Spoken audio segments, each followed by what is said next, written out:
வயலோ வயலோ வயலோ செழிக்க வாழ்வு தந்தானே, வயலோ வாழ்வு தந்தானே. அட பொன்னா விளையோ பூமிக்கு நல்ல விவரம் தந்தானே, உழவனின் உறவா வந்தானே.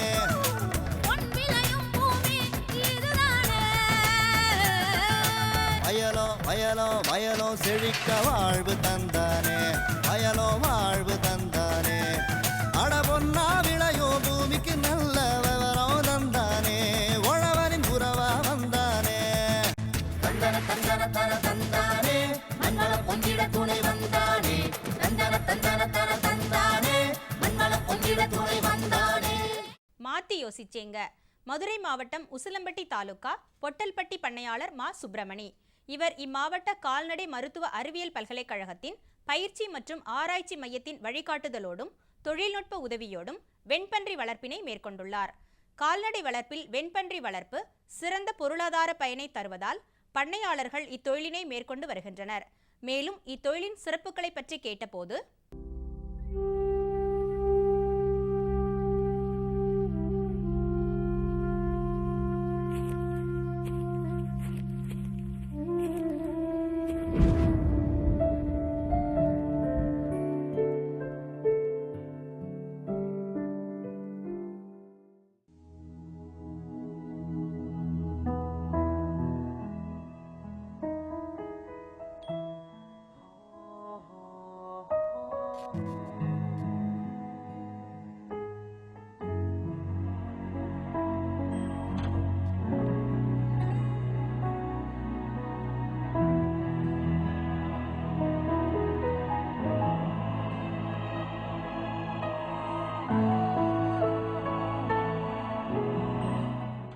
வெண்பன்றி வளர்ப்பு மையத்தை ஒரு பண்ணையை உருவாக்கி இன்னைக்கு 7 ஆண்டுகள் கழித்து விட்டது.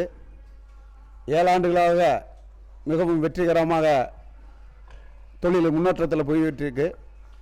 அதுக்கு எனக்கு உதாரணமாக இருந்த சார் திருப்பரங்குன்றம் கால்நடை ஆராய்ச்சி மைய பல்கலைக்கழகத்தின் அவர்களுடைய ஆலோசனைப்படியும் எனக்கு முழுக்க ஒத்துழைச்சி இந்த பண்ணைக்கு எந்த அளவுக்கு முன்னேற்றத்துக்கு ஆகணுமோ அந்த அளவுக்கு எனக்கு சொல்லி கொடுத்து, அதாவது இங்கே ட்ரைனிங்கு போய் அதுக்கு ஆனால் வழியை எனக்கு சொல்லி கொடுத்து இந்த அளவுக்கு கொண்டு வந்ததுக்கு காரணமே பண்ணை முருகானந்தம் தான். சார் முருகானந்தம் சார், வணக்கம் சார். வாங்க.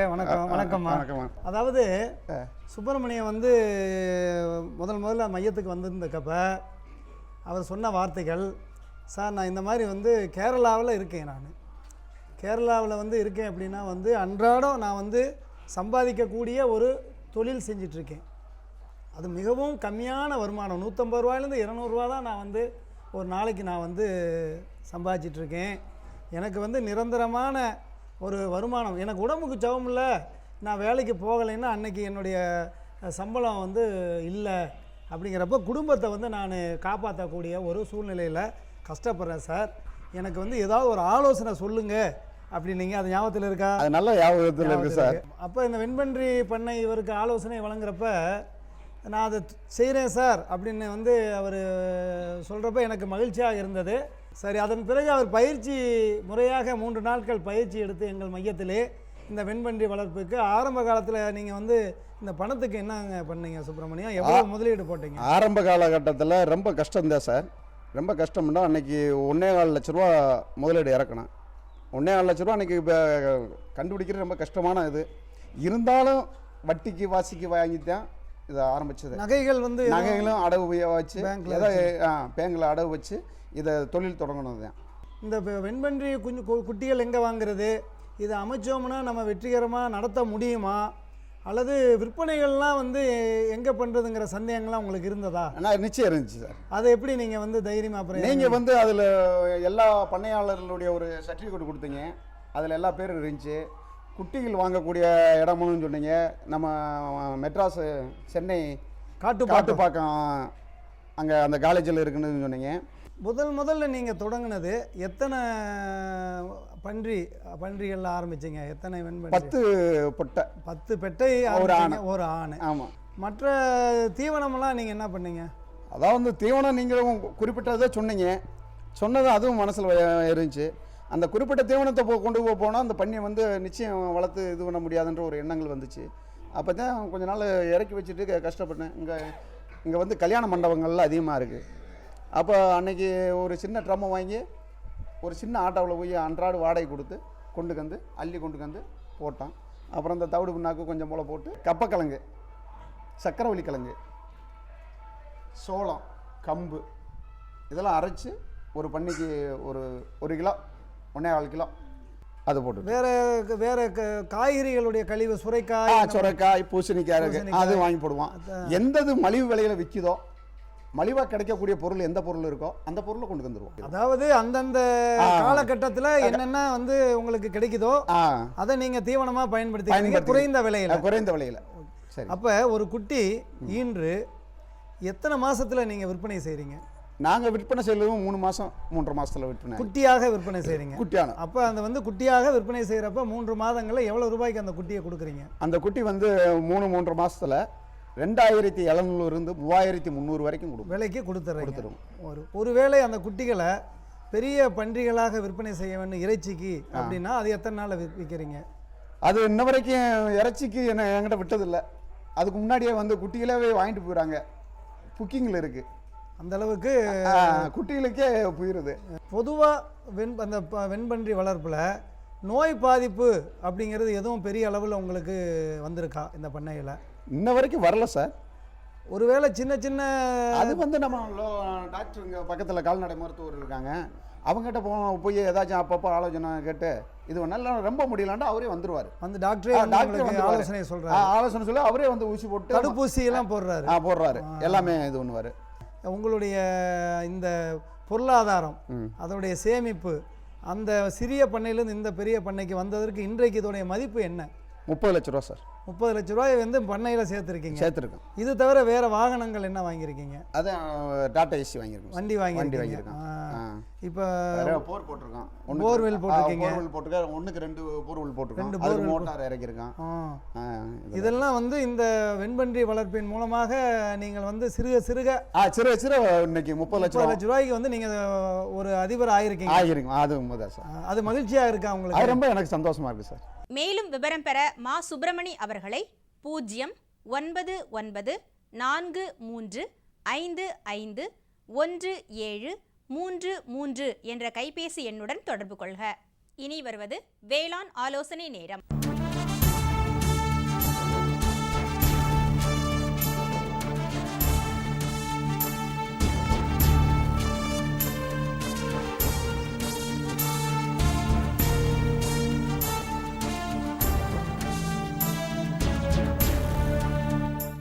இன்றைய வேளாண் ஆலோசனை நேரத்தில் தமிழகத்தின் தென் மாவட்ட பாரம்பரிய செம்மறி ஆட்டினங்களின் சிறப்புகளை விவரிக்கின்றார் திருநெல்வேலி கால்நடை மருத்துவக் கல்லூரி மற்றும் ஆராய்ச்சி நிலையத்தின் மரபியல் மற்றும் இனவிருத்தி துறையின் உதவி பேராசிரியர் டாக்டர் த ரவிமுருகன் அவர்கள். இன்றைய வேளாண் ஆலோசனை நேரத்தில் நாம் பார்க்க இருப்பது தமிழகத்தின் தென் மாவட்ட பாரம்பரிய செம்மறியாட்டு இனங்கள். இந்த பாரம்பரிய செம்மறியாட்டு இனங்களை பொறுத்தவரை முதலில் நாம் பார்க்க இருப்பது கீழக்கரிசல் என்கிற ஒரு செம்மறியாட்டு இனம். இந்த கீழக்கரிசல் என்கிற செம்மறியாட்டு இனம் ஏன் இப்பெயர் பெற்றது என்றால், உடலின் மேல்புறம் ஒன்று சிவப்பாக இருக்கும், அதன் கீழ்ப்புறத்தில் கருப்பு நிறம் இருப்பதால் கீழக்கரிசல் என்று பெயர் பெற்றது. இப்பெயருக்கு புகழ்பெற்ற இந்த கீழக்கரிசல் செம்மறியாட்டு இனம் இன்றைய சூழ்நிலையில் திருநெல்வேலி மாவட்டத்தின் மானூர் மற்றும் பாளையங்கோட்டை ஒன்றியங்களிலும் தூத்துக்குடி மாவட்டம் ஓட்டப்பிடாரம் ஒன்றியத்திலும் பரவலாக காணப்படுகிறது. 1989ஆம் ஆண்டு எடுக்கப்பட்ட கணக்கெடுப்பின்படி கீழக்கரிசல் இன செம்மறியாடு லட்சக்கணக்கில் இருந்து வந்தது. ஆனால் அதனுடைய எண்ணிக்கை இன்றைக்கு படிப்படியாக குறைந்து மிகவும் குறைவாக ஒரு 3000-4000 என்ற எண்ணிக்கையில் உள்ளதாக ஆய்வுகள் கூறுகிறது. ஆகவே இப்படி பாரம்பரியம் மிக்க இச்செம்மறியாட்டு இனத்தை பாதுகாக்க வேண்டியது நம்மளுடைய மக்களின் கடமையாகும். அடுத்ததாக நாம் பார்க்க இருப்பது வெம்பூர் என்கிற ஒரு செம்மறியாட்டு இனம். இந்த வெம்பூர் என்கிற செம்மறியாட்டு இனம் தென் மாவட்ட மக்களால் செல்லமாக பொட்டுப்போர் ஆடு என்று அழைக்கப்பட்டு வருகிறது. ஏன் பொட்டுப்போர் ஆடு என்றால், இதன் உடல் நிறமானது தூய்மையான வெள்ளை நிறத்தில் இருக்கும். உடலில் ஆங்காங்கே சிவப்பு நிற பொட்டுக்களோ அல்லது கருமை நிற பொட்டுக்களோ காணப்படும். இந்த சிவப்பு நிற பொட்டுக்கள், கருப்பு நிற பொட்டுக்கள் எல்லாம் வேர்வை சுரப்புகள் எங்கெல்லாம் உள்ளதோ அங்கு காணப்படுவதாக கூறப்படுகிறது. இந்த வெம்பூர் செம்மறியாடு இனம் கரிசல் மண் என்ற பூமிக்கு மிகவும் ஏற்ற ஒரு இனமாகும். இது எங்கே வளர்க்கப்பட்டு வருகின்றன என்றால் தூத்துக்குடி மாவட்டத்தின் விளாத்திகுளம், கோவில்பட்டி, எட்டயாபுரம், விருதுநகர் மாவட்டத்தின் 7000 பண்ணை, சாத்தூர், வெம்பக்கோட்டை ஆகிய பகுதிகளில் அதிக எண்ணிக்கையில் வளர்க்கப்பட்டு வருகிறது. இந்த வெம்பூர் என்கிற செம்மறியாட்டு இனத்தில் 2 வகைகள் உள்ளன. ஒன்று கரும்போர், அதாவது வெள்ளை நிறத்தில் கருப்பு நிற பொட்டுக்கள் இருந்தால் அது கரும்போர் என்றும், வெள்ளை நிறத்தில் சிவப்பு நிற பொட்டுக்கள் இருந்தால் அது செம்போர் என்று சொல்லி மக்கள் அழைத்து வருகிறார்கள். இந்த ஆட்டுக்கு ஒரு மிகவும் சிறப்பான ஒரு குணம் உண்டு. அது என்னவென்றால், மற்ற செம்மறியாட்டு இனங்களை பொறுத்தவரை உண்ணி தாக்குதல் என்பது அதிகமாக காணப்படும். ஆனால் வெம்பூர் இனத்தை பொறுத்தவரை உண்ணி தாக்குதல் என்பது மிகவும் குறைவாகவே காணப்பட்டு வருகிறது. மேலும் இந்த வெம்பூர் செம்மறியாட்டு இனத்தை பொறுத்தவரை இது உள்ளூர் பகுதிகளிலேயே வளர்க்கப்பட்டு வருவதால் இடம் விட்டு இடம் பெயராமல் உள்ளூர் மற்றும் அதன் சுற்றுப்புறங்களிலே வளர்க்கப்பட்டு வருவதால் இந்த இனம் மிகவும் பிரபலமாக ஒரு இனமாக மக்களிடம் கருதப்படுகிறது. மேலும் தென் மாவட்டங்களில் காணப்படுகின்ற 3 செம்மறியாட்டு இனங்களில் மிக உயரமான இனமும் அதிக எடையுள்ள இனமும் இந்த இனம்தான். இந்த இனத்தை பொறுத்தவரை கிடாக்களுக்கு நீண்ட சுருண்ட கொம்புகள் உண்டு, பெட்டைகளுக்கு கொம்புகள் இருக்காது. கிடாக்கள் கிட்டத்தட்ட 40லிருந்து 45 கிலோ உடல் எடை வரை வளர்ச்சி பெறும். பெட்டைகளை பொறுத்தவரை 30லிருந்து 35 கிலோ உடல் எடை பெறும். வருடத்திற்கு ஒரு குட்டி ஈனும், அல்லது 3 வருடத்தில் 2 முறை குட்டி ஈனும். இது வெம்பூர் என்கிற செம்மறியாட்டு இனத்தின் ஒரு சிறப்பாகும். அடுத்ததாக நாம் பார்க்க இருப்பது ராமநாதபுரம் வெள்ளை என்கிற ஒரு செம்மறியாட்டு இனம். இந்த இனம் நம்மளுடைய சேதுபதி மகாராஜா அவர்களால் உருவாக்கப்பட்ட இனம் என்று மக்கள், செம்மறியாடு இன வளர்த்து வருகிற மக்கள் கூறுகிறார்கள்.